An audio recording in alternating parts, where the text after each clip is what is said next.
Hello everyone. 11th and 12th கிரேடுக்கான simple study plan எப்படி create பண்ணுறதுங்கிறத இந்த வீடியோவில் பார்க்க போகிறோம். லாஸ்ட் மினிட்ல ஆரம்பிக்கிறோமே, இது ஒர்க் அவுட் ஆகுமா அப்படின்னு நினைக்காதீங்க. பெட்டர் லேட் தேன் நெவர். வாங்க வீடியோக்குள்ளே போகலாம். இந்த புதுசாக இந்த ஸ்டடி ஹேபிட் ஆரம்பிக்கும் போது இந்த 3 கொஷின்ஸ் தான் உங்களுக்கு இருக்கும். என்ன படிக்கணும், எதுலேருந்து ஸ்டார்ட் பண்ணணும், எவ்வளோ மணி நேரம் படிக்கணும். ஸோ இந்த 3 கொஷின்ஸை பற்றி தான் இந்த வீடியோவில் நம்ம டிஸ்கஸ் பண்ணுறோம். நீங்கள் படிக்க போகிற சப்ஜெக்ட் ஃபிசிக்ஸ் ஆர் பயாலஜியாக இருந்தால் உங்களோட கான்செப்ட் அண்டர்ஸ்டாண்டிங் தான் ஃபஸ்ட்டு ஃபோக்கஸாக இருக்கணும். அதுக்கப்புறம் நீங்கள் அண்டர்ஸ்டாண்ட் பண்ணதை சின்ன சின்ன நோட்ஸாக எடுக்கிறது நீங்கள் லேர்ன் பண்ணணும். இதுதான் நீங்கள் அதில் படிக்க வேண்டியது. மேக்ஸ் அண்ட் கெமிஸ்ட்ரி சப்ஜெக்ட்ஸ்க்கெலாம் நீங்கள் லேர்ன் பண்ண அந்த ஃபண்டமெண்ட்ஸை நிறைய டிஃப்ரெண்ட் கொஷின்ஸ்க்கு அப்ளை பண்ணி ப்ராக்டிஸ் பண்ணணும்.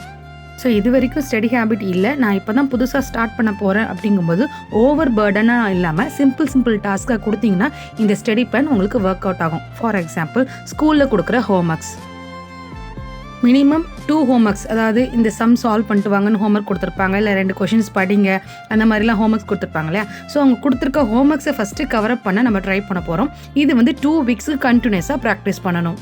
மினிமம் 2 சப்ஜெக்ட்ஸ் அல்லது 2 ஹோம்ஒர்க்ஸ் அப்படின்னு ஆரம்பித்து ஸ்கூலில் கொடுக்குற எல்லா ஹோம்ஒர்க்குமே கம்ப்ளீட் பண்ணுற ஒரு ஹேபிட்டை ஒரு 1 மந்த்துக்கு நீங்கள் கண்டினியூஸாக ப்ராக்டிஸ் பண்ணணும். கம்ப்ளீஷனாக ஒரு ஸ்டடி ஹேபிட்டாக நீங்கள் கொண்டு வரும்போது இதில் நீங்கள் போடுற ஹார்ட் ஒர்க் இல்லை நீங்கள் எஃபர்ட் போடுற எல்லாத்துக்குமே ஒரு குட்டி ரிசல்ட்ஸை நீங்கள் கிளாஸில் பார்க்க முடியும். மேம் கேட்குற கொஷின்ஸ்க்கு ஆன்சர் பண்ண முடியும். இல்லை டெஸ்ட்டில் ஆஸ் யூஷுவலாக விட இன்னும் கொஞ்சம் extra score வாங்கியிருப்பீங்க.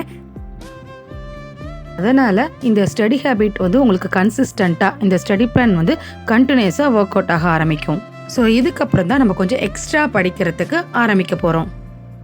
Study plan start பண்ணுறீங்கன்னா நீங்கள் டைமிங்கை ரொம்ப கம்மியாக வச்சுக்கிட்டா தான் அது உங்களுக்கு ஒரு பேர்டனாக தெரியாது.